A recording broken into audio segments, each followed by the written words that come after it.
Le divertissement aujourd'hui, même s'il occupe une place assez prépondérante et importante au sein de la jeunesse, ne produit en aucun cas, n'a aucun impact direct sur l'économie réelle d'une nation. Le divertissement donne, je dirais, un accroissement ou bien une montée spéculative de l'économie. C'est comme une courbe qui monte et redescend, tout simplement. Alors que l'économie réelle, elle provient véritablement de la transformation continue d'un acquis, d'un savoir que vous capitalisez et qui tourne constamment dans un process fonctionnel. Mais un divertissement ou bien un gros concert qui crée une boulimie financière de plusieurs milliards, en réalité, ne fait qu'abrutir la population. Ça, il faut qu'on se le dise de façon claire et nette. C'est vrai, bon, ça peut être un moyen aussi, à un moment donné, pour se dire, voilà, on veut juste faire plaisir à la jeunesse aujourd'hui, parce qu'on sait que cette jeunesse, elle est perdue, elle est crétinisante, elle est ubérisée, elle est prolétarisée. C'est une jeunesse qui ne trouve plus réellement sa porte de sortie. Mais à un moment donné, bon, il faut peut-être les égayer. Sinon, le divertissement en soi ne produit en aucun cas une montée en croissance ou bien une montée de l'économie réelle. C'est pas possible.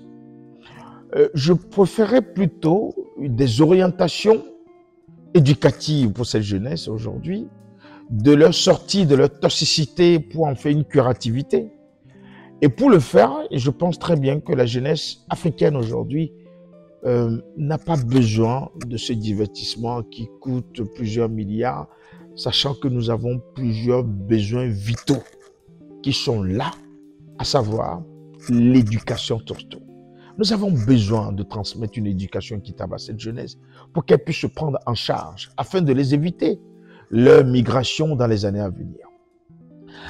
Nous avons besoin d'établir des plateaux du savoir. Regardez dans le monde entier, tout le monde parle aujourd'hui de l'intelligence artificielle.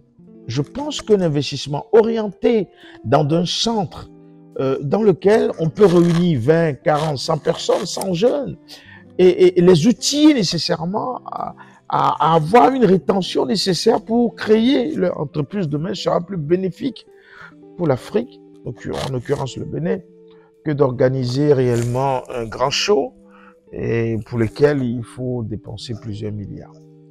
Je ne dis pas que c'est mauvais, je parle de l'orientation curative. Je pense de quelque chose qui pourra permettre à notre jeunesse de se retrouver et affronter les grands défis de demain. Affronter le tsunami, je dirais, cognitif qui vient demain.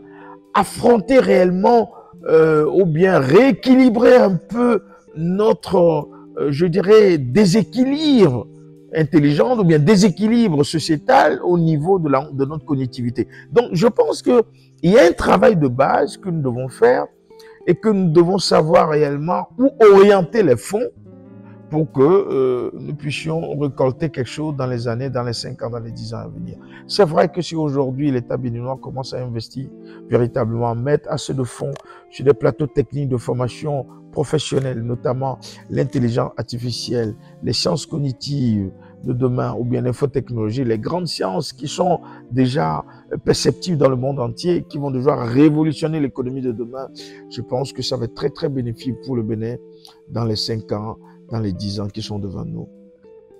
Ceci dit, je ne rejette pas l'action de divertissement ou bien le financement qui a été consenti pour We Love Ya au cours de ces deux, je dirais, il y a eu le premier festival, je crois que c'est l'année passée 2023 ou bien 2022, deuxième édition 2023. Ça peut, oui, mais je pense qu'on pourrait mieux orienter ce fonds et aussi peut-être appeler aussi les artistes locaux avec un budget non négligeable, mais obtenir le même résultat. Mais je pense qu'aujourd'hui, le monde de demain et les difficultés que nous allons affronter d'ici 2030 ont besoin véritablement d'être connus, de savoir que nous allons traverser un grand tsunami et que pour ça, nous devons nous préparer aujourd'hui. Et pour nous préparer, je ne pense pas que le divertissement a sa place dans ce bouclier de bataille que nous allons mener, mais il faut plutôt l'orienter, puisque le vrai souci pour le continent africain, c'est la formation de base, c'est l'éducation.